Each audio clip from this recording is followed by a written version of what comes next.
Middle education के एक धमाकेदार वीडियो में आपका स्वागत है। लीजिए, कक्षा 10वीं के बच्चों के लिए हिंदी का एक ऐसा अभ्यास प्रश्न पत्र लेकर के आ चुका हूं जिसमें प्रीवियस ईयर के क्वेश्चन पेपर को रखा गया है। मैं आपसे बोला था ना कि जैसे ही हर एक चीज पढ़ा देता हूं उसके बाद आपके सामने लाऊंगा प्रैक्टिस पेपर एंड 2 सेटों में प्रैक्टिस पेपर लेकर के आऊंगा। तो ये आपका सेट नंबर सेकंड है। थोड़ी देर बाद सेट नंबर फर्स्ट की प्रैक्टिस पेपर आपके सामने उपलब्ध करा दी जाएगी। अगर आप इन दोनों प्रैक्टिस पेपर को बहुत अच्छे से पढ़ लेते हैं तो 75 में से आसानी से आप 60 नंबर तक ला सकते हैं, क्योंकि पिछले 4 साल में जो जो प्रश्न पूछे गए हैं, जो जो बहुत ज्यादा इंपॉर्टेंट है, जिस जिस क्वेश्चन को एमपी बोर्ड रिपीट करता है, उन्हीं क्वेश्चंस को इस प्रैक्टिस पेपर में रखा गया है। देखिए स्टूडेंट, आपको करना कुछ नहीं है, सिंपल सा लेट लीजिए, आराम से वीडियो को पूरा देखिए, एक एक चीज को बहुत अच्छे से समझिएगा, दिमाग में बैठाते जाइएगा, क्योंकि एग्जाम के दिन वो जो आज पढ़ोगे वो उस दिन काम आएगा। इतना ही नहीं, अगर तुम चाहते हो कि इस अभ्यास प्रश्न पत्र का पीडीएफ डाउनलोड कर लूं तो लिंक डिस्क्रिप्शन बॉक्स में है, जाइए पीडीएफ को डाउनलोड कीजिए। इसके अलावा मैं टेलीग्राम पर भी पीडीएफ शेयर कर दूंगा, वहां से भी आप देख सकते हैं। इंस्टाग्राम पर कुछ मोस्ट आईएमपी क्वेश्चंस बताए जाते हैं, वहां से आप जुड़ करके इंस्टाग्राम का फायदा उठा सकते हैं। तो चलिए हम आगे बढ़ते हैं एंड एक एक क्वेश्चंस को अच्छे से कवर करते हैं। हमारा प्रश्न क्रमांक 1 कह रहा है कि सही विकल्प चुन करके लिखो। पहला नंबर कहता है कि रामचरितमानस की भाषा क्या है। देखो यार, रामचरितमानस लिखा गया है भगवान श्री रामचंद्र जी के बारे में, और इसकी भाषा जो भी होती थी वो होती थी अवधी। मतलब रामचंद्र जी के बारे में जितनी भी चीजें लिखी गई हैं सब कुछ अवधी भाषा में लिखा गया है, इस चीज को ध्यान रखना। आगे बढ़ते हैं, प्रश्न क्रमांक 2 कह रहा है कि उत्साह कविता में बादल किसका प्रतीक है। ऑप्शन कहता है शांति का, क्रांति का, स्थिरता का या सुख का। उत्साह कविता अगर तुम पढ़े होगे तो तुम्हें पता होगा कि बादल जो है क्रांति और ऊर्जा का प्रतीक है ना, तो क्रांति का सही उत्तर हो जाएगा। नेक्स्ट कहता है तीसरा नंबर, जुगुप्सा किस रस का अस्थाई भाव है। अरे जुगुप्सा, देखो वर्तमान में रसों की संख्या 11 है, ठीक है, तुमको पता होना चाहिए, और सभी रस के अस्थाई भाव। जैसे जुगुप्सा किसका है, ये तो विभत्स का है, लेकिन अद्भुत किसका है, तो विस्मय का अद्भुत, और रौद्र क्रोध और भयानक का भय। तो सारी रसों का अस्थाई भाव तुमको पता होना चाहिए। जैसे मुझे याद है, श्रृंगार का हाथ, रतिहास का हास, करुण का शोक, रौद्र क्रोध, विभत्स जुगुप्सा, अद्भुत का विस्मय, वीर का उत्साह और भयानक का भय, ठीक है, वात्सल्य का वत्सल, और आपको भक्ति, वर्तमान में 11 रस, तो भक्ति की भक्ति। ठीक इस प्रकार से आपको भी सारे रस का कंठस्थ याद होना चाहिए। अगर एक बार कर लोगे याद तो जीवन भर तुमको काम आएगा। आगे बढ़ते हैं, चौथा नंबर कहता है कवि ने तप्त धारा के माध्यम से संकेत किया है। क्या संकेत किया है भाई, तो कवि ने बताया है कि भाई यहां तो अत्यधिक गर्मी है, तो गर्मी का संकेत किया है, तो ये आपको लगाना है। नेक्स्ट हमारा 5वां नंबर कह रहा है कि सहस्त्रबाहु का वध किया था। किसने किया था। सहस्त्रबाहु एक राक्षस था, ठीक है, जो कि ऋषि मुनियों को बहुत परेशान करता था, और परशुराम गए और उसको मार डाले थे, तो परशुराम ने वध किया था। नेक्स्ट कहता है कि आलंबन और उद्दीपन का संबंध किससे है। देखो यार, रस के 11 प्रकार और 4 अंग होते हैं। 4 अंग में से एक अंग है विभव, और इसके अंदर 2 भाग होता है, एक होता है आलंबन, दूसरा होता है उद्दीपन, मतलब ये विभव का है। आपको पता है अस्थाई भाव, संचारी भाव, विभव, अनुभव, ये रस के चार चार चार चार क्या है, 4 अंग हैं। ठीक, चलिए आगे बढ़ते। नेक्स्ट चौथा नंबर कहता है कि रिक्त स्थान की पूर्ति करो। उसे सफलता नहीं उसकी डैश डैश समझा जाना चाहिए, तो उसे सफलता नहीं उसकी मेहनत समझा जाना चाहिए। अज्ञेय की प्रारंभिक शिक्षा कहाँ हुई थी, तो अज्ञेय ने घर पर ही पढ़ाई किया था, ठीक है, अच्छे अच्छे विद्वान आ गए थे और घर पर ही इन्हें शिक्षा दी थी, इनके पिताजी लेकर के आए थे सबको। नेक्स्ट कहता है त्रिरत्न में कौन सा समास है, तो त्रिरत्न मतलब 3 रत्नों का समूह। देखो समास कभी भी निकालो ना, सबसे पहले तुम ना समास विग्रह कर लिया करो। त्रिरत्न 3 रत्नों का समूह, आगे क्या है 3, मतलब संख्या ना कोई, और जब भी कोई संख्यावाची तुमको देखने को मिले हमेशा द्विगु समास होता है। कौन सा होता है, द्विगु, बस इतना ध्यान रखो। बस तुम उन्हें पढ़ने का ट्रिक ढूंढो यार, डेफिनेटली अच्छा कर पाओगे। हमारा चौथा नंबर कहता है नायक नायिका के सहयोग या वियोग का वर्णन किस रस में मिलता है, तो श्रृंगार रस में मिलता है, जिसमें नायक नायिका के प्रेम का, और अगर नायक नायिका दूर जाती हैं तो उनका वर्णन है श्रृंगार रस में। 5वां नंबर कहता है कि समास डैश डैश डैश प्रकार होते हैं। समास के कितने प्रकार होते हैं, 6 प्रकार होते हैं। नेक्स्ट 6वां नंबर, लेखिका मनु भंडारी का जन्म किस गांव में हुआ था, तो मंदसौर के भानपुरा गांव में हुआ था। कहां पर, भानपुरा गांव में। मंदसौर, अरे हमारा मध्य प्रदेश वाला मंदसौर, हो सकता है आप वीडियो देख रहे हो तो आप मंदसौर से ही हो, तो क्या भानपुरा गांव से हो? अगर भानपुरा गांव से हो तो मुझे जरूर बुलाना यार अपने घर, है ना। मुझे इसलिए बुलाना कि फिर हम और तुम अपन दोनों चलेंगे मनु भंडारी का घर देखने, बढ़िया वहां फोटो क्लिक करेंगे, वीडियोस बनाएंगे, इंस्टाग्राम पर डालेंगे, है ना। चलिए, तीसरा नंबर कहता है कि सही जोड़ी मिलाओ। आइए फटाफट मिलाते हैं। संस्कृति, तो भरत आनंद कौशल्यायन, ये हो जाएगा पहले का उत्तर। कन्यादान, तो इसका सही आंसर हो जाएगा ऋतुराज, ये हो जाएगा दूसरे का उत्तर। मैं क्यों लिखता हूं, अरे तू क्यों लिखता भाई, तू जानना, मुझे क्या पता। इसको लिखते हैं अज्ञेय। नेक्स्ट कहता है अधिक बोलने वाला, अधिक बोलने वाला को वाचाल कहते हैं, ठीक है। नेक्स्ट कहता है प्रत्येक चरण में 16-16 मात्राएं होती है, तो चौपाई में होती है 16-16 मात्राएं। नाच न जाने आंगन टेढ़ा, ये क्या है, तो यह एक लोकोक्तियां हैं जो कि सभी गांव में प्रचलित है ना, सबके घर में बोला जाता है। अरे कुछ आता जाता है नहीं, मतलब जैसे कुछ नहीं आता है। देखो क्या होता है, बहुत से लोगों से कुछ चीज नहीं आता ना, कह देते हैं अरे यार ये ना मेरे से आता था, ये तुम्हारा खराब है इसलिए मेरे से बन नहीं रहा। अरे भाई, नाच न जाने आंगन टेढ़ा मतलब तेरे से आता ही नहीं है, और तू कह तेरे से डांस करते नहीं आता, नाचते नहीं आता, और तू कह रहा कि आंगन है वो टेढ़ा है, ये क्या तरीका है भाई। नाचने वाले तो कहीं भी नाच लेते हैं, है ना। कुछ लोग वॉशरूम में नहाते वक्त नाचते रहते हैं, गाना गा गा के, मुस्कुराते गुनगुनाते, है ना। तो नाच न जाने आंगन टेढ़ा, यही कुछ लोकोक्तियां जो कि गांव में अत्यंत प्रचलित है। चलिए आगे बढ़ते हैं। नेक्स्ट हमारा कह रहा है नाच न जाने आंगन टेढ़ा, तो मैंने कवर कर दिया, ठीक है। नेक्स्ट कह रहा है कि चौथा नंबर सत्य और असत्य लिखो।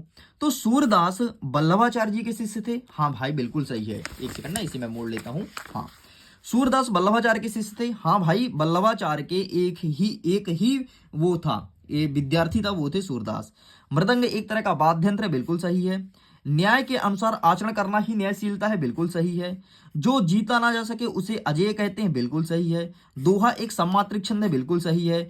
आदमी ने पहले पहले आग का आविष्कार किया था, बिल्कुल सही है। यहाँ पर आज लिखा है तो सही कर लेना, यहाँ पर आग होना चाहिए, क्या आग, है ना। सबसे पहले इंसान ने आग का आविष्कार किया था, फिर आग में मांस को भूंज के खाने लगा, उसे मांस ज्यादा पसंद आया, तभी से फिर मांस को भूंजने लगा, फिर खाना बनने लगा, ठीक। तो ये तो आदि मानव लोग करते थे। चलिए आगे कहता है पांचवा नंबर, एक वाक्य में उत्तर दीजिए। चलो देखते हैं भाई क्या पूछ रहा है। राम लक्ष्मण परशुराम संवाद किस घटना के कारण हुआ था? अरे यार, भगवान श्री राम जब वो तोड़ दिए थे ना धनुष, शिव धनुष, तभी जाकर के परशुराम बहुत क्रोधित होकर के आए कि अरे भाई किसकी इतनी मजाल है जिसने धनुष तोड़ दिया, और वहीं से ये लड़ाई चालू हो गया था। नेक्स्ट कहते हैं उद्दीपन किसे कहते हैं? तो सिंपल सा यार, बाह्य वातावरण से अगर तुम परिवर्तन होते हो उसे कहते हैं उद्दीपन। एग्जाम्पल के तौर पर समझना, सपोज करो कि तुम छोटे से और कक्षा 10वीं तक शहर में रह के पढ़ाई की हो, तुमसे बहुत अच्छी भाषा बोलते आने लगी, तुम अच्छा शब्द बोलते हो, लोगों का आदर करना सीखते हो, और एक्सेट्रा एक्सेट्रा एक्सेट्रा। लेकिन जैसे तुम गांव आए ना, तो गांव में देखिए कि गांव के जो लड़के हैं वो अभद्र भाषा का प्रयोग करते हैं, गाली गलौज के साथ बात करते हैं, और तुम भी 1 साल गांव में रह गए, तुम भी वैसे हो गए, मतलब तुम्हारे अंदर बाहरी वातावरण का प्रभाव पड़ गया। बस यही कहलाता है उद्दीपन, समझ गए। चलिए नेक्स्ट, बाल गोविंद भगत की प्रभातियां किस माह से शुरू होकर के किस माह तक चलती है? तो इनकी प्रभातियां कार्तिक माह से शुरू होकर के फागुन माह तक चलती है। आपको समझ तो आ रहा ना जो मैं समझा रहा हूं? तो अगर आपको समझ में आ रहा ना, तो वीडियो को दिल से लाइक कर दो यार, दबा के लाइक कर दो, अपने दोस्तों के साथ शेयर कर दो, क्योंकि ऐसा कंटेंट आपको पूरे यूट्यूब चैनल में नहीं मिलेगा, ठीक है। और इस प्रकार से मॉडल प्रैक्टिस पेपर कोई नहीं देगा, अगर कोई देगा तो आपको पागल बनाएगा, झूठ बोलेगा कि रियल है, और एग्जाम में कुछ रियल होता नहीं है। तो भाई मैं ईमानदारी से बोल रहा हूँ, ये प्रैक्टिस पेपर है, पढ़िए, फायदा डेफिनेटली मिलेगा, और तुम स्वयं एग्जाम में देख लेना ना। आगे बढ़ते हैं, छठवां नंबर कहता है कि हिंदी का स्मरण शिल्प में लिखा गया पहला उपन्यास कौन सा है? स्मरण शिल्प मतलब होता है कि जहां पर छपा हो कि हाँ भाई याद है ये, है ना। तो देहाती दुनिया है, और इसको लिखने वाले कौन है? शिव पूजन सहाय जी है, ठीक है। अच्छा एक छूट गया यार, एक नहीं दो छूट गया। दो स्वरों के आपस में मिलने से कौन संधि बनती है? तो अगर स्वर आपस में मिलता है तो उसे कहते हैं स्वर संधि, ठीक है। पांचवा नंबर कहता है कि आम के आम गुठलियों के दाम लोकोक्तियों का अर्थ क्या होगा? आम का आम गुठली के दाम मतलब तुमको आम मिला, ठीक है, आम को तुमने चूस लिया, गुठली को सुखा दिया और गुठली को बेच दिया, मतलब आम का आम खा लिए और गुठली तक नहीं छोड़े, गुठली को तुमने बेच दिया, इसे कहते हैं आम का आम गुठली के दाम, मतलब दोहरा फायदा मिलना। इस प्रकार के सारे ओटी क्वेश्चंस को कंप्लीट कर दिया हूं। आगे देख लेते हैं प्रश्न क्रमांक 6 क्या कह रहा है। ओज गुण किसे कहते हैं? उदाहरण सहित समझाइए। तो आइए हम आपको दिखाते हैं ओज गुण। इसके लिए हम आपको ले जाएंगे आपके अपने ही क्वेश्चन बैंक पे। अच्छा पहले सुन लो, कहानी सुन लो, ठीक है, देख लो, सुन लो। देखो ओज गुण क्या होता है बेटा, कि जब किसी काव्य को तुम पढ़ते हो ना, और काव्य को पढ़ते टाइम या पढ़ने के बाद तुम्हारे अंदर एक नई ऊर्जा उत्पन्न हो जाती है, मतलब नया जोश लेवल आ जाता है, उसे कहते हैं ओज गुण। एक एग्जांपल देता हूं, जैसे जब कभी तुम देशभक्ति सुनोगे ना, तो तुम्हारे अंदर एक नया ही प्रवाह होगा, नया ही संचार होगा, बहुत जोश आएगा कि अरे हम मार डालेंगे, अंग्रेजों को काट डालेंगे, पाकिस्तान मुर्दाबाद का नारा लगाओगे, एक अलग जोश आएगा, उसे कहते हैं ओज। बस यही लिखना है। एंड एग्जाम्पल देख लो, कोई भी देशभक्ति गीत तुम 2 लाइन लिख देना, ओज गुण का एग्जाम्पल है। नेक्स्ट कहते हैं मधुर गुण किसे कहते हैं। अब देखो मधुर क्या होता है, जब कभी तुम किसी काव्य को पढ़ते हो ना, और काव्य को पढ़ने के बाद तुम्हारा हृदय द्रवित हो जाए, मतलब तुमको रोने आने लगे। जैसे क्या होता था, जब प्राचीन काल के लोग या प्राचीन समय जैसे हमारे बब्बा लोग हैं, तो क्या पढ़ते थे, रामायण पढ़ते थे ना, तो भाई रामायण वो तो पढ़ते थे, जो सुनता था ना आसपास के लोग, उनके आंखों में आंसू आ जाता था, है ना, मतलब उनका हृदय बहुत द्रवित हो जाता था। अब तो किसी का आंसू आंसू नहीं आता, कोई रोता ही नहीं है, क्योंकि सबको लगता है कि वो नाटक चल रहा है। देख भाई वो नाटक है, लेकिन रामायण सच में हुआ था, है ना, वो घटना सच में हुई थी, है ना। अब घटना को यार थोड़ी जब फिल्माते हैं तो थोड़ी हाव भाव बढ़ा देते हैं, फिर घटा देते हैं, वो चलते रहता है, ठीक है। बाकी मधुर गुण मैं उम्मीद करता हूँ समझ आया होगा। बाकी मैं दिखा देता हूँ आंसर किस प्रकार से लिखना है, ये रहा आपके सामने। चलिए आगे बढ़ते। नेक्स्ट कहता है 7वां नंबर, गोपियों के द्वारा उद्धव को भाग्यवान कहने में क्या व्यंग्य निहित है। कहानी सुन लो, उत्तर तुम लिखते रहना, मैं उत्तर दिखा दूंगा। देखो क्या हुआ था कि बहुत सारी गोपियां रहती थी, तो गोपियों के द्वारा उद्धव को, तो गोपियां कहती हैं कि यार उद्धव तेरा कृष्ण से तो अच्छा खासा बनने लगा होगा, क्योंकि तू कृष्ण भगवान के आसपास रहता है। तो उद्धव कहता है नहीं यार, मेरी कृष्ण से बनती नहीं है, मैं उनके पास जाता नहीं हूँ, है ना। तो वो कहती है कि वाह तू तो बहुत बड़ा भगवान निकला रे, कृष्ण भगवान के पास रहने के बाद भी उनके प्रेम में तू नहीं फंसा, है ना। तो यही कहते हैं, तो एक व्यंग मारते हैं कि तू तो बहुत बड़ा भगवान निकला, है ना। तो ये देख लो भाई साहब, यहाँ पर लिखा गया है, ये आपका स्क्रीनशॉट लेना है। नेक्स्ट कहते हैं कि उद्धव की व्यवहार की तुलना किससे की गई है। तो सिंपल सा, जब ये उद्धव भगवान श्री कृष्ण के साथ रहने पर भी, पास रहने पर भी उनके प्रेम में मोहित नहीं हुआ, तो इसकी तुलना की गई है कमल के पत्ते से। कमल के पत्ते के समान है, ऐसा बोला गया कि अरे भाई तू तो कमल के पत्ते के समान है, तालाब में है लेकिन तेरे ऊपर पानी नहीं लग रहा है। कमल के पत्ते में देखे हो, कभी पानी नहीं टिकता उसमें, ठीक है, उसमें मोम की एक पतली सी लेयर होती है, जिसमें पानी कभी टिकता ही नहीं है, ठीक है। तो इस प्रकार से तुलना की गई थी। बाकी यहां पर आंसर देख सकते हो, यहां पर लिखा गया है। चलिए आगे बढ़ते हैं। नेक्स्ट कहता है 8वां नंबर, गोपियों के अनुसार राजा का धर्म क्या होना चाहिए। तो गोपी कहती है कि देखो राजा को ऐसा होना चाहिए कि प्रजा का ख्याल रखे, है ना, प्रजा जैसी चाहती है राजा को वैसा करना चाहिए। मतलब ये कृष्ण के लिए कहती है कि यार कृष्ण हम तो तुमसे बहुत प्रेम करते हैं, तुम हमसे दूर क्यों भागते हो, ठीक है। यही सब बातें लिखी गई है, तो तुम पढ़ लेना। पता है अगर तुम पाठ पढ़े होगे ना अच्छे से, तो तुम्हें कहानी एक एक चीज दिमाग में होगी, नहीं पढ़े होगे तो फिर तुमको दिक्कत जारी होगी। लेकिन मैं उम्मीद करता हूं जब मिडिल एजुकेशन पढ़ाता है तुमको भी दिक्कत नहीं जा रही होगी। आगे देखते हैं। अथवा कहता है कि मर्यादा न लही के माध्यम से कौन सी मर्यादा न रहने की बात कही जा रही है। तो ये रहा आपके सामने, इसका भी स्क्रीनशॉट ले लो।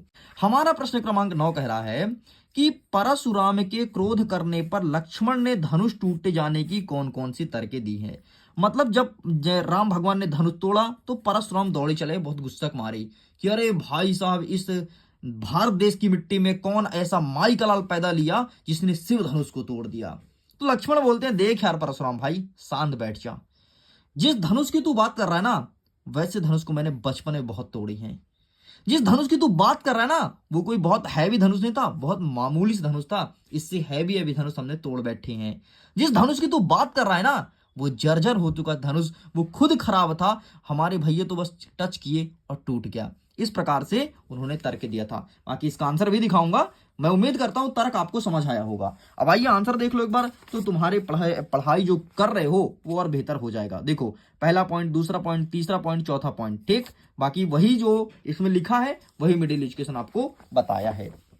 चलिए प्रश्न क्रमांक 9 का अथवा कह रहा है, लक्ष्मण ने वीर योद्धा की क्या क्या विशेषता बताई है। उन्होंने एक चीज ही कहा है, उन्होंने एक चीज ही कहा है कि वीर योद्धा कभी भी स्वयं की तारीफ नहीं करते हैं, अपने बारे में नहीं बताते हैं कि मैं ये चीज हूं।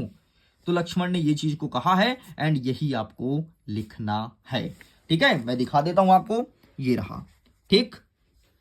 क्या क्या विशेषता यहां पर है, आसान भाषा में मैंने आपको बता दिया। चलिए आगे बढ़ते हैं। प्रश्न क्रमांक 10 कह रहा है कि चौपाई छंद का परिभाषा उदाहरण सहित लिखना है। तो सिंपल से यार, चौपाई एक सममात्रिक छंद है, इसमें प्रत्येक चरण पर 16-16 मात्राएं होती हैं, बस इतना तो लिखना था। लेकिन आंसर दिखा देता हूं, ये रहा। चौपाई एक सममात्रिक छंद है। प्रत्येक चरण में 16-16 मात्राएं होती हैं और अंत में 2 गुरु होते हैं। यदि याद रहे तो लिख सकते हो, नहीं तो कोई दिक्कत नहीं। हाँ, एग्जाम्पल जरूर लिखना। रघुकुल रीति सदा चली आई, प्राण जाई पर वचन न जाई। इसे कहते थे अयोध्या के राजा राजा दशरथ कहते थे कि रघुकुल रीति सदा चली आई, प्राण जाई पर वचन न जाई। मतलब हमारा प्राण चला जाएगा लेकिन जो हमने वचन दिया था उसको जरूर निभाएंगे। चलिए, इसी का अथवा कहता है कि लक्ष्मण की बातें से परशुराम पर क्रोध क्यों आया। मतलब परशुराम क्रोधित क्यों हो गए। तो लक्ष्मण की बातें सुनकर के वो इसलिए क्रोधित हो गए थे क्योंकि लक्ष्मण ने उनको बहुत भला बुरा सुनाया कि यार तू अपने आप को बहुत महान बता रहा है, तू क्या चीज है, तू मुझे जानता नहीं है। इस प्रकार से उन्होंने बहुत अभद्र भाषा का प्रयोग किया था और व्यंग मार करके बोला था, इसलिए वो भड़क उठे थे। वहां यहाँ पर देख लो, लिखा गया है। चलिए साइड करते हैं। नेक्स्ट कहता है प्रश्न क्रमांक 11, सेनानी ना होते हुए भी चश्मा वाले को लोग कैप्टन क्यों कहते थे। ऐसा क्या रीजन था कि उन्हें लोग कैप्टन कह करके बुलाते थे। तो सिंपल सा रीजन ये था कि जो वहां पर मूर्ति थी ना, तो मूर्ति पर वो चश्मा लगा दिए थे। ठीक, अब देखो आंसर यहाँ पर लिखा गया है। सेनानी ना होते हुए भी चश्मे वाले को लोग कैप्टन इसलिए कहते थे क्योंकि उनके मन में देशभक्ति और देश प्रेम की भावना थी। नेताजी का चश्मा जो नेताजी की मूर्ति जो चश्मा विहीन थी, उनका हृदय आहत हुआ था और उन्होंने नेताजी के मूर्ति पर चश्मा पहनाया था। मतलब देश के क्रांतिकारी के प्रति अपार श्रद्धा थी, इसलिए लोग उन्हें सेनानी कहते थे। मतलब ये तो सेना है। ठीक है, आगे बढ़ते हैं। अथवा कहता है नेताजी सुभाष चंद्र बोस की मूर्ति को देख करके लेखक के मन में कौन सी कमी खटकी। तो लेखक के मन में यही कमी खटकी कि नेताजी सुभाष चंद्र बोस जो चश्मा पहनते हैं और इस मूर्ति में उन्होंने चश्मा पहना ही नहीं है। ठीक है, यहाँ पर देख लो, वही आंसर लिखा गया है। मूर्ति पर चश्मा नहीं दिख रहा है, उन्हें चश्मा की कमी खटकी, बस यही लिखना है। ठीक है, जो मैं सुना रहा हूं ना तुमको यार, वही सब लिखना है। नेक्स्ट कहता है कि कैप्टन कौन था, वह मूर्ति के चश्मे को बार बार क्यों बदल देता था। तो कैप्टन कोई नहीं था। कैप्टन एक दुकान वाला था और वो चश्मे को इसलिए बार बार बदल देता था कि जब भी कोई ग्राहक आता था ना, तो चश्मा देखता था, क्योंकि चौराहे पर ही मूर्ति लगी थी तो चश्मा डेली पहनाते थे। तो चश्मा देखता था, बोलता था यार जो चश्मा लगा है किस पे, सुभाष चंद्र बोस की मूर्ति पर, वही चश्मा चाहिए। तो वो क्या करते थे, उस चश्मे को निकाल के लाते थे, उनको दूसरा चश्मा पहनाते थे और चश्मे को बेच देते थे। इसलिए बार बार बदल देते थे। आंसर क्या लिखोगे ये भी दिखा देता हूं। ठीक है, 1 सेकंड, जस्ट वेट। ये रहा जी, ये आंसर रहा। आप इसका फोटो क्लिक कर सकते हैं। साइड करते हैं। नेक्स्ट इसी के अथवा में कहता है कि नेताजी की मूर्ति पर कौन सी कसर खटकती थी और क्यों। वही चश्मा खटकती थी क्योंकि उनकी मूर्ति पर चश्मा नहीं लगा था। आसान भाषा में यही उत्तर है। बाकी लिखना कैसे है ये भी दिखा देता हूं। ये रहा, ठीक, पूरा पढ़ लेना, यही लिख के आना है। आगे बढ़ते। नेक्स्ट कहता है 13वां नंबर, भगत की पुत्र वधू उन्हें अकेले क्यों नहीं छोड़ना चाहती थी। इनकी भी कहानी सुन लो। क्या हुआ था, भगत की कोई बेटा नहीं था। ठीक है, और भगत अकेले बचे थे, उनका तबीयत भी खराब रहता था, उनका स्वास्थ्य भी गड़बड़ रहता था। उनकी पुत्री कहती थी ना यार कि हम अकेले इनको नहीं छोड़ेंगे, क्योंकि इनका देखभाल कौन करेगा, इसलिए वो उन्हें अकेले नहीं छोड़ना चाहती थी। यहां पर लिखा है इसका आंसर, स्क्रीनशॉट ले लो।